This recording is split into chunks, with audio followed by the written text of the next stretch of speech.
On today's episode, we are going to be talking about even more of the science of emotion. We get the messages all the time from society of we shouldn't be feeling what we are feeling. Stop feeling shame. No, don't feel fear. But scientifically, that is not even accurate. And we are creating a society of people that, one, we're losing empathy for each other, and we are unable to communicate what's happening so we can live in freedom. And just saying stop is creating so much damage for ourselves and the world. So that is where we are going today. Welcome to the Connection Codes podcast. This is the podcast where we break open those emotions that take us from being disconnected to connected in our relationships and in ourselves. I am your host, Tara Wages, and joining me is marriage and family therapist, clinical sexologist, Dr. Glenn Hill, and his incredible wife, Phyllis. And together, they have founded the Connection Codes, which is the guide to human connection. And we're so glad you're here. Yes. Hello, world. Hi, friends. Phyllis, you're so giddy today, I and know, I'm loving it. Sorry. No. I have so much joy in seeing your joy. A lot of coffee energy. Is it coffee? I don't know. It was coffee. And you just get to live life with me. Oh, So yes. that's a plus yes. So we don't normally do this, but we actually want to really start doing this. So it's a plug for you to please leave comments on our podcast. Is that the right way to say it? Reviews, comments. Reviews, comments. And this is one that came to the podcast, but actually this person emailed us just in case we didn't see it on the podcast review, which I love that actually for us. It helps us. So I just wanted to read it. He said, "You guys are amazing. Thank you. Your openness, honesty, and forthrightness is shockingly refreshing. The fact that you would process so genuinely and carefully your own sexual relationship to the degree you did at the end of the podcast was astounding. Thanks for helping me, us, everyone. This stuff is brilliant, and your interviewer, which is you, Tara, Thank you. is also quite exceptional, bringing the very important perspective of a mom with children." And I love that. And I do appreciate just the role that you play. And even the fact that we're older, a good bit older. You are the age of our children.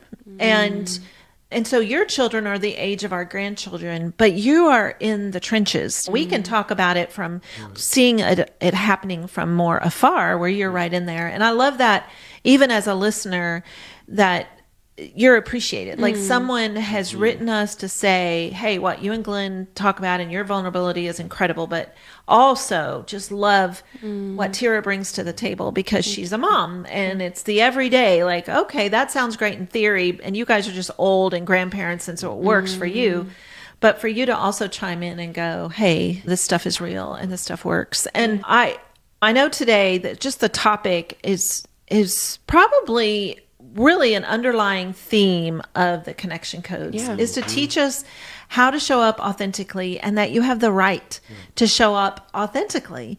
And I think the struggle, what was the title? What are we calling it? Glenn said, shut up, but but how did you say it? I like the way you said it a little more eloquently. Do you remember how you said it? Just that we have a right to feel like what we're experiencing. Yeah.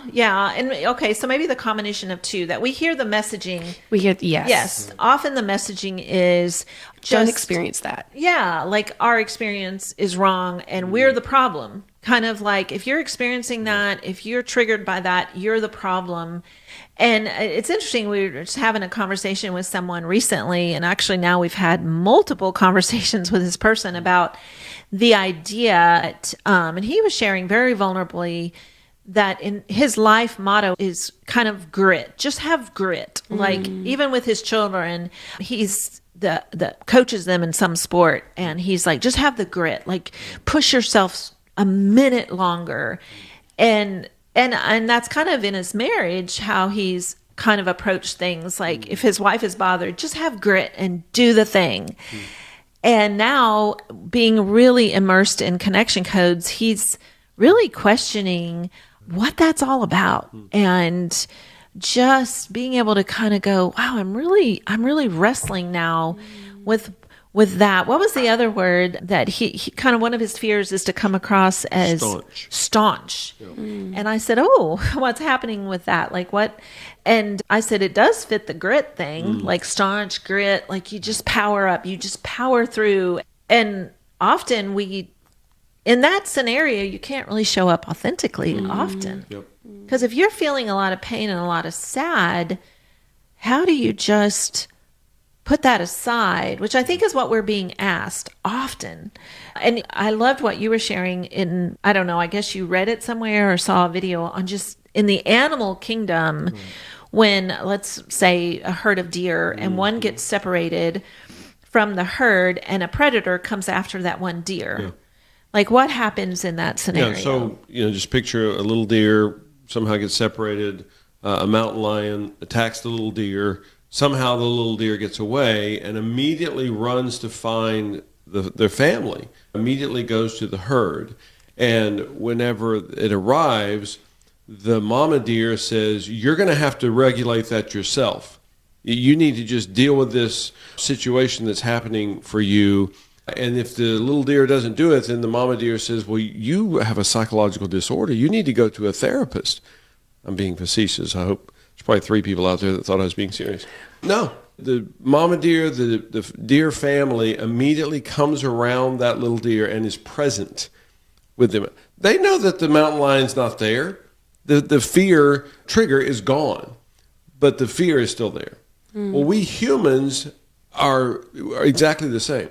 We experience something, so this 5-year-old comes running in, they fell down, they skinned their knee, and we basically, and we may not say these words, but we convey to them, hey, nobody's ever died of a skinned knee, you're fine. So just calm down. You're okay, you're okay, you're okay, you're okay, you're okay. No, they're not okay. If they were okay, they wouldn't be crying. And I've said before, I grew up being told the message, and I'm not mad at my parents about it, but I was told, you stop your crying or I'll give you something to cry about. I was not crying as a hobby. I already had something to cry about. But I think my parents were doing the best that they knew in that moment. But somehow they thought that threatening me with corporal punishment would help somehow. And we do this all the time. We tell people to stop experiencing what they're experiencing and shut up about it. And we give those messages over and over again. And this is what's fascinating, especially in family settings, and I'm a family therapist, is then they show up in my office whenever their child is a teenager, child's now 13, 14, 15, whatever, and they say, we can't get our kid to talk to us. They're completely closed off. Oh, it's because they're teenagers. It's not because they're teenagers. It's because you've been telling them for 10 years to shut up, and they finally got the message, and now they have their license. So they're going to go find somebody that will be safe for them. And the parents usually go, we raised them better than that. I can't believe they're hanging out with that. That moron, whoever he is, listens to them, is present with them, is safe for them. And I've been telling my child for 10 years, stop experiencing what you're experiencing and get some grit, be strong, shut up. I don't want to hear from you. Well, they're finally going to get that message and they'll just move away from us. So if we slow down, because I love the imagery, and I think I've seen on the shows, National Geographic, how this plays out in a herd, how this plays out with animals, that when one comes back, that there's actually, the way I visualize it is that animal then is in the middle and the others are around it. Yep. Like, we're going to protect you. And we're not just, it's like if you visualize the animal on the outside and everyone is staring at the animal like, okay, explain to us what trauma you just went through.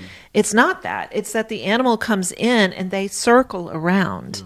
And I think, wow, what a beautiful imagery of how we could do that with each other, whether you're in a family or in a community of some kind or in a friend group, somewhere where you feel these are my people and I am safe to come in and they're going to circle me. And I go, okay, what keeps that from happening? And that's what we were talking about this morning. What stops that? And the first word that came to my mind was, I had 2 words. I remember one of them was judgment, that we put ourselves in the role of a judge to determine whether what they're sharing is valid. Wow. Whether their experience is valid, their pain is valid, their fear is valid, we put a judgment on it. So we're kind of like, let me hear you. Nope. You should not be feeling fear about that. That should not have hurt you. Sticks and stones may break your bones, but words will not hurt you. We have these phrases that are so destructive, where it's like, well, wait, I feel hurt because of what my teacher said to me. I feel hurt through the experience of that situation, what my boss said or what my spouse said or my child said. Like, I do feel hurt. But if we don't have a safe place to go, we're not surrounded. We're not safe. Yeah. And then I think oftentimes, sadly, in family units, someone comes in and they're expressing fear or hurt or sad, and we just still face them. Like, almost kind of in that still face experience, I think there is a lot of judgment. Like, as in, I'm not going to circle around you. I don't have time to circle around you. I'm too tired to circle around you. And so we don't know how to circle around. And it is kind of sad in that you use the word empathy. Like, have we lost the ability of that? Just to be quiet and still enough with each other to circle around. And I'm here for you right this minute. Nothing else matters. I'm laying down my phone. I'm laying down whatever I'm doing at the moment. I'm pulling away from my laptop, and I'm just going to circle you and hear you and give you that safety. And I think because we're lacking that, we are going in the direction of teaching. It's out there everywhere, how to self-regulate, how to all the words like and that you're supposed to self-regulate, that is the human condition. You're supposed to just handle it yourself, which is the exact opposite of our setup. And that we shouldn't be affected by anybody, that nothing should trigger us. I mean, I watched a presentation this morning where the presenter said that if you're bothered for more than a couple minutes max, then it's your problem. That should have been settled by then. So, and just practically, Tira feels hurt by Wes. She did. So number one, I'm going to tell her, just stop it. Don't feel hurt. Your hurt is not valid. Wes didn't. Wes is an amazing guy. He's wonderful. So he's not trying to hurt you. So you shouldn't feel hurt. And if it's more than a couple minutes, it's on you. Yeah. Too bad. And so if you are reminded, if you have a memory of that pain this afternoon, I don't want you to tell Wes about it. I just want you to shut up. I don't know if you go in a room by yourself, bang your head against the wall, do some yoga, whatever. But we don't want to hear about it because it's your problem, it's your fault. And I saw another presentation that said, if you get triggered, it's your trigger. So it's your fault. So Wes said something, I don't know what, and the two have been together a long time. He knows you pretty well, but he may have said something, not even on purpose. I'm not judging his motives. He said something, you get triggered, it's your fault that you got triggered.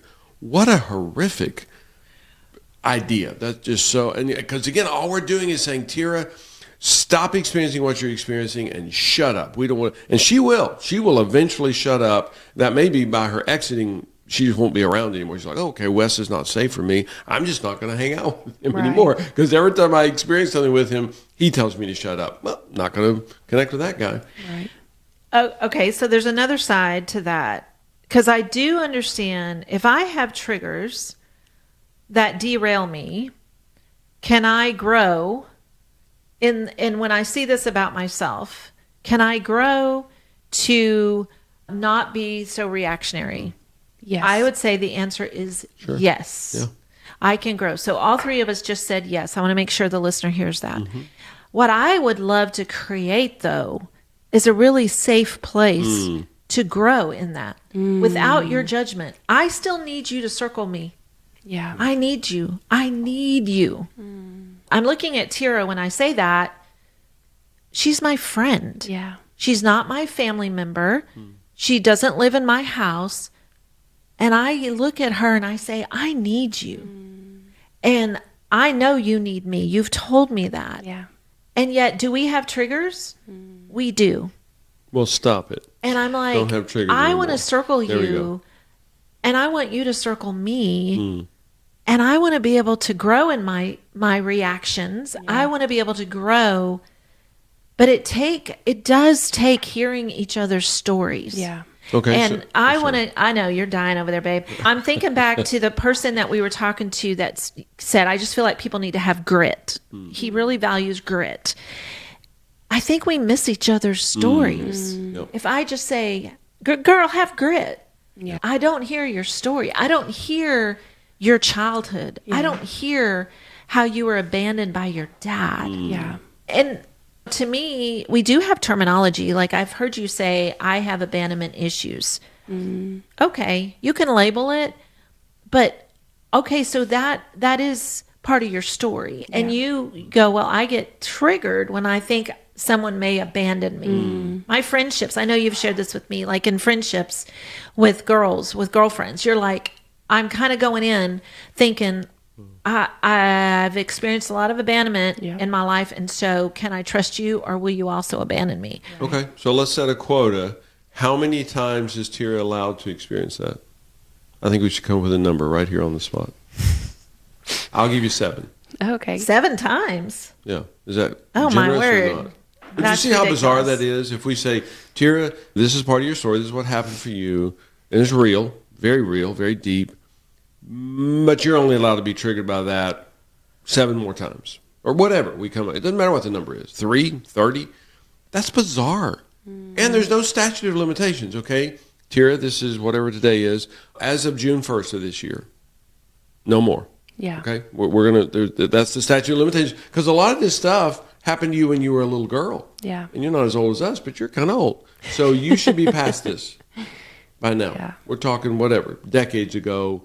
So we're going to put a statute of limitations on it this year, 2024, June 1st. It's done. Yeah. And from that point on, we want you to, number one, not experience it. Just stop experiencing what you're experiencing.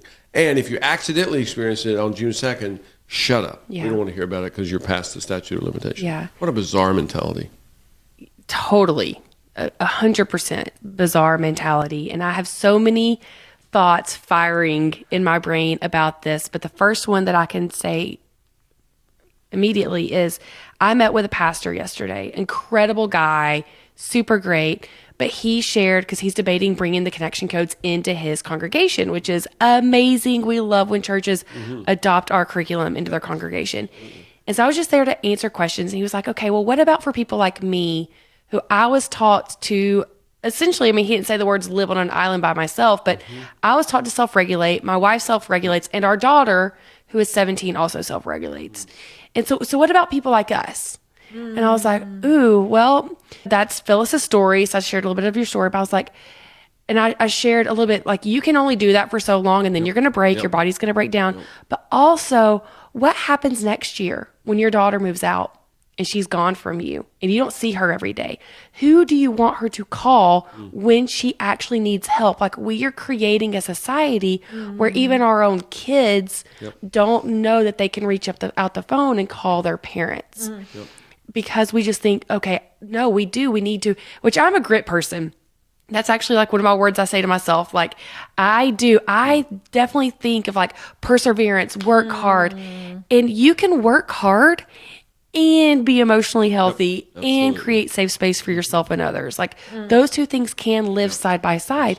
It's when we feel like it's only pushing down the emotion to keep moving, that is where we create so much damage. Or you don't get to experience the emotion because you just need to keep moving. That's where we're creating. Oh, I got to jump in. I just have to jump in because part of what you shared, which is the whole grit and push through, and you're one of those who's like, I will stay up all night if I have to. I will get this done, which I call that grit. Yeah. The problem with grit, which I know you experience, is your body says no. I'm burning out. Yeah. Yes, exactly. We had a session last week with a woman, and her husband couldn't come, and it ended up being incredible because we just talked about her. Now, we've met with them as a couple many times, and very wonderful people, have been very successful in life. And she was sharing that several times in the past 7 days, she has had passing out episodes. And so we were like, okay, what's happening with that? And she kind of brushed it off. Like she laughed like, oh, yeah, it's been kind of a tough week. And we're like, whoa, whoa, whoa, whoa. Wait, slow down. Like, let's talk about this. Okay. And in digging or talking about it, she has a grit mentality. I have to be on my own accomplishing the things that I have a deadline to accomplish. Yeah. She kind of gave the background. She has a young child, not even a year old. Daycare has been shut down for some reason. And also the child has been sick. So the to-do list that looked very doable 5 weeks ago, all of a sudden, I'm down to, I only have 5 days left, not 5 weeks. And I have grit, so I will do it. I will not ask for help because you're not allowed to ask for help. Because you should have grit. Right, because you have grit. And her body is saying no. And so she's been passing out. And it was such an incredible session with her because it took us really far back to learning about her childhood and how she had to learn to survive. And so you learn to protect yourself. Yeah. Her protection taught her just have grit. Be self-sufficient, don't need anyone, and do everything yourself. And now, as a young woman, her body is going, she doesn't even know that she has crossed the line until she passes out. Yeah. And it's just so incredible that we are doing this to ourselves as a society where we are saying that you need to just take care of yourself. Yeah. Be self-sufficient. Don't process with anyone. Process with yourself. Yeah, so let's flesh this out very clearly because I think we perhaps misconvey this sometimes or convey it poorly. I'm not sure. But this is part of the Connection Code story that Echo called me one day and she goes, Dad, are you kidding me? And I was like, what? Her little boy, who at that time was 5 years old, and we've observed this many times. His early Connection Codes, we were semi-clueless ourselves. But he would have an experience and be overwhelmed. And she didn't use the word grit, but she would say to him, have some grit. Stop experiencing what you're experiencing and shut up about it and get over it. 3.5 hours later, 5 hours later, after the whole freaking day is ruined, she would be exhausted. He's exhausted. And she multiple times wept with me and said, Dad, the first 10 minutes of my day with this little guy takes up the whole day. Yeah. Mm-hmm. Because she's telling him, stop experiencing what you're experiencing and shut up about it. And she and the way she's doing it, that way. Right? She's saying, "You're okay, buddy. You're okay, you're buddy. Fine. You're fine. okay." She's so tender. Yes. Yeah. So she's very, very kind. I'm not judging her intention, motive, anything. She's resisting his energy, though. She's resisting his energy. Mm-hmm. So when she called me, she said, "Dad, I just spent 45 seconds with my little boy, and he's back outside playing." And that usually is a 2, 3, who knows what, hour interaction. I said, oh, okay. I'm just learning myself at that point. And she said, I oohed him. Said the first time in his life I oohed him. I said, okay, I'm listening, teach me. She said, I oohed him. He came running in. He was overwhelmed by something. And I oohed him. And now he's fine. So I want to make that abundantly clear. We're not saying that we just sit and wallow and drown in emotion all day. It's the opposite. We process it in 45 seconds, 30 seconds, 20 seconds. Now we are more powerful because our limbic systems are cleared out. Go back to previous podcasts if that doesn't make sense to you. Our cortex is engaged, and now we do get the things done. So it's not that we don't get the things done. We actually get more done because our limbic system, and the research is so clear on this. You can Google it. You can read countless boring research about it. People are operating in the workplace at about a 36% capacity because they are flooded all the time. And you've done this before. Everybody listening to this has experienced that. You have a crappy interaction with whoever, your wife, your kids, whoever. You don't even get into the full speed till 11:30 in the day. Well, that's about a third of the workday is gone. And I've done this. It's embarrassing, probably thousands of times. Now, if I process it in 30 seconds, now I'm on point. Phyllis and I are a power couple, not because we're better than anybody else. We're a power couple because we process through things. The limbic system is cleared out, and all of a sudden, if you're observing this, you're like, whoa, Phyllis and Glenn are brilliant. We were always brilliant, and we were dumb as bricks because we were flooded. We were so overwhelmed every day, And so we process through that emotion, and then we become powerful. Yeah. I want to go back to like the whole grit and the woman that we were talking about, where she's been passing out, and which is very alarming to her because she doesn't understand. She feels like her body is abandoning her. So to be able to go back to, okay, when your body is telling you something, you've got to tune in. And I'm looking at Tara when I say that. She is looking at me, and I know why she's looking at me. But with one other thing she said to us, because she has developed a life, very successful woman, where grit is her go-to, where I can do this myself. And as we broke this down and took it back to where she learned it, which was in her childhood, very much a survival mode, that she said, wow, because I don't tune in, I have stayed in extremely toxic work environments. And it's done a lot of damage to her body. Yeah. And she is starting to realize that. And it's like, oh, how many of us can relate to that alone, where we should have exited that work environment because we have the right to, because we can say, I'm in so much pain all day long in this environment because of all the different reasons. And see, even that we go, no, just have grit. It's a great job. It's great money. It's a great opportunity. Stay in it and suffer in silence, because you're going to have grit. Like get stronger, get tougher. And by getting tougher, we stop the signals that our body is telling us. We're like, nope, I'm not going to feel that. Nope, I'm not going to react to that. And I think there is, back to the whole even trigger word. If I have a trigger, I do need to hear it and tune into myself. And I can just express it. Like, oh, I feel fear that you're like Tira has shared very openly about her dad abandoning her. Yeah. And so in relationships, she feels fear that she's going to be judged and abandoned. Yeah. But she just tells me. To me, that's the answer. If you have a trigger, tell me. Tell me, oh, I feel pain in what you're saying. I feel fear that you're going to judge me. That's how we handle and deal with triggers. Yeah, yeah. And again, we don't say to Tira, okay, there we go. We settled it once for all. Well, what if she experiences it again tomorrow? Well, she's not allowed to because it's her trigger. It's on her.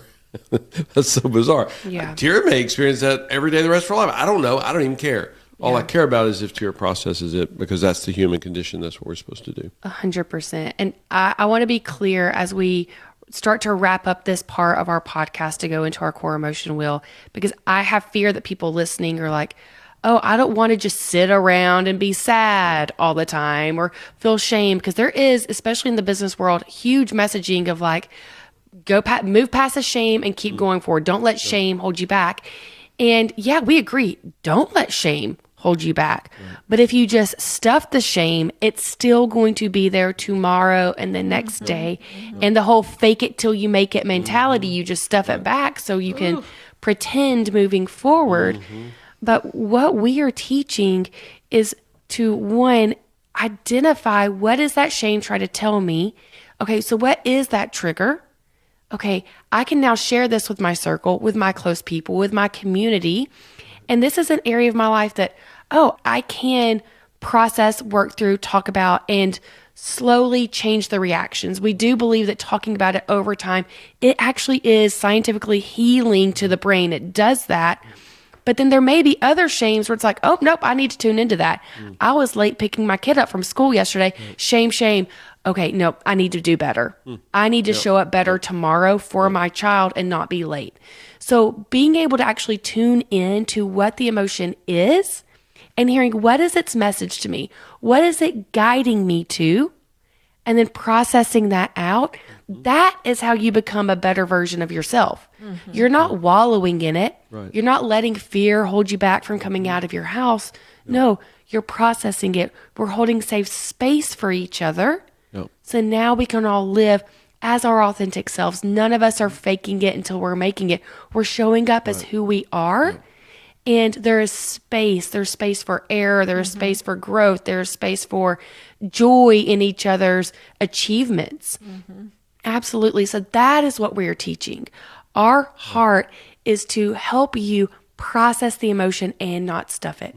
Because what you're experiencing, what that trigger is, it's trying to tell you something. Yeah, the core emotions are giving you a message and asking you a question. Can you do anything about this? Can Tira be on time picking up her kids? Yeah, she can. There's some things she can't do. If she wants to be 6'2", guess what? Ain't ever happening. Not gonna happen. And Tira goes, I feel so much shame that I'm so short.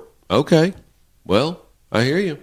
Is there anything you can do about it? Nope. I mean, you can wear stacks or whatever, but you are not going to grow to be 6'2" is pretty tall for a woman, but whatever. You want to be 5'9". So there's nothing you can do about it, but it's just sending you a message or is asking you a question, and then you figure out what you can do about it. And again, all that happens in 30 seconds. It's not a 45-minute sit-down wallowing fest at all. It's actually the opposite. It's a powerful, it's directional, it's intentional, it's implementable, and it brings you to tremendous success. And if this is your first time listening, we teach this because emotions happen to you. Yep. These people are not, I'm not choosing to feel shame. Yep. I'm not choosing to feel fear. They are already firing in your brain. Yep. And so having the tools, which we're about to introduce you to, having the tools to identify them and process them in your circle, in your safe places, that is what gives you the power to actually show up with the grit, with the perseverance, because now you are free. Your body is lighter. You don't even have to expend as much energy because you're coming into it with a lightness. Like it gives you so much freedom. So Dr. Glennon Phyllis created a 4-minute tool that is so powerful, and it teaches you actually how to identify these emotions. So when they are hit, when you feel that trigger, you know what it is, and you can go to the root of it and process the root of it out. So we're about to share with you what that looks like. You can download your own copy of our core emotion wheel on our website. It'll be linked in the show notes, and you can watch how to use it appropriately in your relationships so you create safe space. Okay, we doing the wheel? Yeah. Okay, cool. You want me to go first? Sure. Okay. Ooh, cool. Let me see how fast I can go through multiple joys. Felt a lot of joy yesterday that I went out and spent the day with Star and her children. That was really sweet. Felt a lot of joy having a sex date with you last night. But that jumps into my hurt. Felt hurt when you got derailed. Yeah. Definitely hurt with just the spiraling that happened for you. Right. And that felt some sad because it definitely took a bit more energy on my part to pull you out of that and to blow your mind, which I did. Feel joy that I was able to do that. Yep. I do have another sad, and I especially for our listeners who tune in every week, we found out that our daughter-in-law has been diagnosed with cancer. So we asked for your prayers, but there's been a lot of sad, a lot of tears over the last few days. I think lonely. The feeling of that in that space is that you all of a sudden feel alone in that journey of, wow, cancer, it takes a lot of focus and a lot of time. And so there's definitely some lonely in that feeling. Fear, just going down that road, definitely have fear of what's coming next. And she's having scans done this week to find out the extent of it. So definitely some fear processing that. As far as guilt and shame, I think that, there was moments of guilt last night because you were derailed by circumstances, and our life is full of circumstances, full of people, full of other things that can easily distract us. So some guilt and shame about that in this time, in this moment in my life. Anger, I think definitely anger in just, multiple things. One is, we have had a lot of pain in our story, a pain in our 41 years of marriage. And so nights like last night, I think it contributes to that, because I think that's part of this, what happens for you, the spiral. And so just the anger that's our story, like in the sense of, man, we, talk about just trigger. I think that's where you would say there's a trigger there because of our history. So, that was definitely my anger. Yeah. So for me, tons of joy last night. You were incredibly powerful. It was a beautiful, beautiful thing. We should have videoed it, but that would have been weird. So, but it really was a training video as far as how a couple can navigate I do feel a lot of guilt and shame. I just got knocked off course and derailed, and you were amazing in partnering with me through that. There's a lot of anger in that we were so stunted for so long, didn't have a clue, zero help, weren't set up for success at all. I think we're set up for failure. We're not mad at our parents, but it's like, wow, thanks for nothing. It would have been helpful. Because we've been together almost 46 years, and to think, wow, we missed probably the majority of that time. Wow. A lot of sadness in that, because it doesn't have to be that way. And much joy for me and anger that we're driven to change the world, change society. This has to change. Yeah. I felt a lot of pain last night. It probably hurt just in the situation, the circumstances. Like, oh my gosh, good grief, really? Yeah. We planned this special, epic getaway time, just the two of us, and then immediately stuff comes up, which nobody voted on. It's just what happened. Yeah. And loneliness in that, because I'm like, oh crap, this is on me, and I'm done. I'm for the day, and now I'm just not starting my day, but now I got all this stuff I have to get accomplished, which was not my plan for the evening. And then fear. I guess fear whenever I feel it coming on, when I feel that spiral starting. I'm like, oh, shoot, this is because I know me, I know us, I know our history, our pattern, and fear that this is going to be, a mess up. Yeah. And because you're a superstar, it ended up not being at all. But there was certainly fear in that in the moment. Wow. I think that's close to 8. Yeah. So. Thank you. Thank you for sharing so much. I want to make a joke and be like, well, Glenn, if you were triggered, why didn't you just say, no, don't be triggered? Just stop it and shut up. But you felt safe and you had your circle and you were able to ooh each other. And that's the power of it. And you felt an emotion and it didn't derail the rest of your night. Yeah. And that is what the point is. Yeah. Exactly. For people, when you aren't identifying the emotion and processing it, it will then derail everything. Yep. So we're not saying live in the pain, live in the fear. No, it is literally quite the opposite. Yeah, exactly. And that is what you experience. So that is just a testament to this tool and what we are teaching here at the Connection Codes. Thank you. I do think we will do a future podcast on how you can show up in that moment. Ooh, I like that. Really powerful. Yeah. Like I was able to show up in that moment for him, even though he was spiraling. Yeah. And I think we should talk more about that, like how to do that. And one quick little, I'll just give you a little moment. Yeah, preview. Is that it's because I know what's happening. And I know that I'm not the enemy. Yeah. I know that I am safe. And so that gave me the power to show up for him while he was spiraling. Yeah. And that's worthy of a podcast on how to do that in the sexual arena. Because that, for many couples, is just total fail. Last night would have just been might as well watch a movie. We're not going anywhere here. Yeah. And so definitely need to do a podcast on that. I love that. Okay, well, thank you to everyone for showing up each week.